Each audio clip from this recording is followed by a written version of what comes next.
You for letting me tune in. Thank you for letting me tune in. This is the Coronado Artea Harris Show, owner of the Global Market, George Stakeholder of our 10-year, 15-year, 30-year corporate private public. And please take out your paper. No, you can't use my paper. Take out some paper that you can, instead of you going down buying those Jordans all the time, you go down there to your store and buy you a piece of paper. And we're going to play hangman, ladies. You know, when I was in school, I was the only Negro in class until I got to the next grade. And that was the favorite game that they loved to play. Nardo, you want to play hangman? Why, sure, let's go. I'll tell you. Well, I'll tell you, hangman, it's just like this Ida Bell Young sign. It looked just like that, And hangman, you had to get somebody to tell you how to go. I don't want to tell you. I was going to tell you, but I changed my mind. Because what they're really doing is an IQ test to see how smart you are, Hey, Nardo, you want to play hangman? Yeah, let's go. Come on. It looked just like a 7 or L. It ain't no different than that, And it's kind of like a little sketch type of thing. But every time you mess up, they'll put your arm, leg, arm, and head on that thing, on that noose, And I think in that challenge, if you mess up too many times, then you'll be lynched like that, Yeah, my white friends, I think they were my friends, They used to love playing hangman with me. And what else we used to play? I think we played charades and stuff like that. And I think that really did come to fruition because, like I said, man, back in the days, I listened to them a lot. I've been to a whole lot of meetings and stuff, and they just said that Negroes, gays, and Jehovah's Witnesses and homosexuals are the same. All of them deserve to be killed, tarred and feathered, and put in the tree. But I'm gonna tell you where they messed up at. They stopped hanging gay folks. So when they found out that they people in their family was nigger lovers and gay and stuff like that, and they stopped hanging them, but they kept on hanging niggers though. You know what I'm saying? So really, what happened there, you find out a lot of times it might not be every hotel and motel where they meet up at the conference center, but some of those chapters, sometimes they don't hang everybody. Sometimes they get amnesty to their own people. They find out their son is gay. Like Magic Johnson. Magic Johnson didn't hang his own son. He didn't play charades. He didn't play charades with his own son. Why? Because he had mercy on his own child. You know what I'm saying? His child is better than anybody else that he's trying to keep in line. You see what I'm saying? According to the hangman law. You know what I'm saying? Magic Johnson's child is probably has the most terrible behavior of any child in Los Angeles. But he's a real disciplinary on other people that don't do what they supposed to do. You see what I'm saying? So you see how it go? So he don't play charades with his son, and he don't play hangman with his son. He tell his son he can do whatever he want to do. And he gonna stand behind him, But anybody else, they probably lose their position playing ball if they don't do what they're supposed to do. So what I was saying is to say this. I used to listen to them and stuff, go to the Southern League and all that stuff. And I listened to what they had to say, It was very entertaining, because myself, I never considered myself to be a nigger. That was the only threat, All the other stuff I passed. But just them saying, if we view you as a nigger, you deserve to be in a tree. They used to always test me, man, are you a nigger or not? And I was like, you tell me, And most of the time they said I'm supposed to be in the Hall of Fame. They said some kind of way he keep passing, And then, at the end of the day, they probably say he's Emmett Till. He's the ghost of Emmett Till, Because it's just there's no way that this guy can be straight up 100. It's just, we got to find some way where we got to cheat. We got to throw it, we got to do some pass interference, break up that play. Don't give them the 1st and 10 and just take it from them. And we got to have all the rebels to agree with us, the hell with you. I don't care about you being no saint. I don't care about you being honest and fair and true. We're going to take it from you. And we going to the Super Bowl, not you. You stay at home, we take what we want to take, And laying down, And that's basically what you call modern day politics. You know, this first 5 minutes I talked to you, that's just modern politics. That's the way it goes. You know, first it starts off pretty fair and balanced. You hear a lot of principles and stuff, things that you're going to abide by.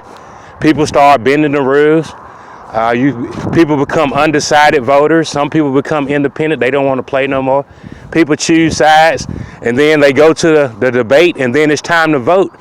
And then sometimes people cheat when they cheat with the vote. You know, sometimes they cheat. You know, in this case, you know, you had a guy that had control of, you know, the computer system, and the establishment was not able to move those numbers like they usually do. So what they did, they was able to hack them from cheating. You know, they hacked them. They stopped them from cheating because they always do. Man, you know everybody's not a Democrat, lady. If they were, then Hillary Clinton would have sold a lot of books. She only sold probably couple hundred books. That's it. This lady's running for president of the United States. You know what I'm saying? But she only was able to move 200 books. That's it. Why, lady? Because she's lying. That's why. No, that's just the way it goes. And then Michelle Obama. You know what I'm saying? You're like, how's Michelle Obama selling that many books? Why? Because Michelle Obama's she's not scared to hug you and kiss you. You know what I'm saying? And that does sell. I ain't gonna lie, like, promiscuity does sell. You know what I'm saying? Every time you see George Bush, Michelle is there sitting in his lap. You know what I'm saying? And then you probably got, like, you know, you probably got Barbara and all the other girls and Jen and Jenny. They like, damn, Michelle don't mind putting that thing in somebody's lap. You know what I mean? And they probably want to know why. You know how? Why is she brave? You know what I mean? Why do people call her Michelle My Belle Obama? You know what I mean? Everybody wants to know. Why people can't can't be really mean to her. You know what I mean? And I tell you, ladies, I don't know. What I tell you, modern day politics is something that you have to understand that it's not fair. You know what I mean? It's just not fair, and it probably ain't gonna be fair. You know what I mean? It's just the way that it's set up. The narrative is really the engine, lady. Gotta have a good narrative, because everything they was using yesterday, they already used it. They don't have any innovation. A lot of times, when you gonna get back up and get on your job, man? You know why they say that to me all the time? Because they don't have no natural innovation. All they know how to do is start fighting. You know what I'm saying? No, because they don't have no ideas. You know what I'm saying? And a lot of time I tell all my sons, my children out there, sometimes to show people who really has the upper hand, you just discontinue the thing that you're doing and show them how important you really are. You know what I'm saying? You know, just like Bama. You know what I'm saying? What if Judy and all them guys and Tua said the hell with Bama? You know what I'm saying? What if they say we already got a couple of rings? We gonna show them who controls this. What if they say the show ain't Nick Saban? You know what I'm saying? If you think Nick Saban is the engine, you see what I'm saying? What if they show them who really have the power? You know, it's not Nick Saban. If they don't want to play, then Bama gonna lose. You know what I'm saying? You know, it's not the coach. You know what I'm saying? A lot of time it's not the coach, like, you know what I'm saying? It's the guy that the coach telling, don't do this, do that. You know what I'm saying? It's the guy that he telling that to is that's making the plays. You know what I'm saying? You know what I'm saying? If he don't get up and do what he's supposed to do, they gonna lose regardless. You know what I'm saying? Because the coach ain't gonna dress out and get on the field. He ain't gonna get out there and hustle. You know what I'm saying? He not gonna get up in strength and condition and exercise. He can eat whatever he want to do and do whatever he want to do. And get what he gonna say? He won't claim the fame that he won the game. But nevertheless, ladies and gentlemen, and I just wanted to tell you, a lot of time when you're in casino rehab, these type of things, see that what it does, it pries that door open. You see, you have that door shut. You got that door shut, it's been closed for a long time, it got rust and stuff on it, you know, and you know, you can got all sheltered and shy and stuff like that. And somebody get that crowbar and just start, you know, you feel them in between that little groove in there. You know what I'm saying? You kind of, first you say you want to, then you don't want to. Like, man, we need to open that door and clean that thing out, you know what I mean? Get out there and get all that rust from out of there, you know what I mean? Then you want somebody to be gentle and stuff like that. But look, if you want me to call me out here to help you clean your garage or not, you know what I mean? And sometimes you just have to tell them, sometimes that whoever has that garage, they have to just go ahead and just let them clean it out, you know what I mean? And a lot of times they don't want to do that, you know what I mean? I tell you, like, you know, and a lot of times you can say, hey man, I own this garage and stuff like that. But guess what? You too sorry and lazy to clean it out though. You know what I'm saying? You sorry and you lazy. You see what I'm saying? You sorry, you lazy, you don't do nothing. All you do, you just sitting on people's money that probably ain't your money. You know, you're sitting around, got a bootleg lawyer telling you until they take it, until the chickens come home to roost, you spend it like it's yours. You see what I'm saying? And that's how you living. You know, you're sorry, you're lazy, you don't do nothing. It shows. Now, when you earn a living, goddamn, you goddamn honor every dollar you spend. You cherish every day. You keep everything clean. But when you get to stealing and doing what you're supposed to do, everything starts getting nasty. You know, it's a reflection of who you really are. You know what I mean? When you run out of money, you start using principles. You start using principles when you run out of money. You start telling people, don't do this, don't sit there, don't do this. You're going to honor me. You know what I'm saying? But when you come across some booty that ain't yours, you know what I'm saying? Oh, baby, you don't have time to clean up. You don't have time to stand on a perfect guy. You're trying to think about some clever way to spend some money that don't belong to you. You know what I mean? You know, and that's when everything around you start getting real, real nasty. You know what I mean? Now, I can tell you like that. And the thing that you should know is everybody's aware of it. All they trying to do is lure you in to spend something with them. Because guess what? They're not going to really be able to trace how they spending the money. You know what I'm saying? Hey, we help people. We help people in the community. We give back. You know what I'm saying? Hell yeah, they want it. You know what I'm saying? You know what I'm saying? They live in the same way you do. You know what I'm saying? The same way you live, that's the way they live. Like, you know what I'm saying? And I tell you, I know your Boys and Girls Club, they need community centers, they need bologna sandwiches. Why do the Poarch Creek Indians have to do it though? You know what I'm saying? But hey, you got a good idea. You're gonna go down here and feed a machine some money don't belong to you. And at the end of the day, your children don't have a bologna sandwich. Now you need Poarch Creek to give back, you know what I'm saying? Give back to our community. Give us bologna and Boys and Girls Clubs. Why can't the community just do it?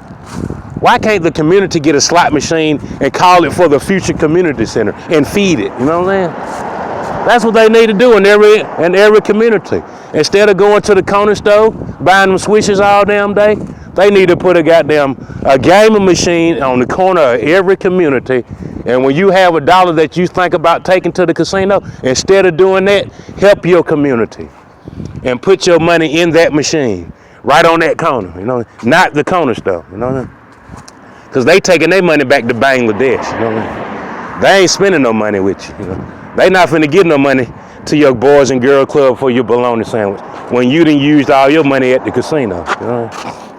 The only thing you got to show for it is a stomach full of coffee, you know what I'm saying? A stomach full of cheap coffee and Sierra Mist, you know what I'm saying? The only thing you got to show for them bands on bands and racks on racks that you spend. A stomach full of free coffee and Sierra Mist. And a closet full of a cigarette smoke from 1,000 blends of cigarettes. Not in no specific order, you know what I'm saying?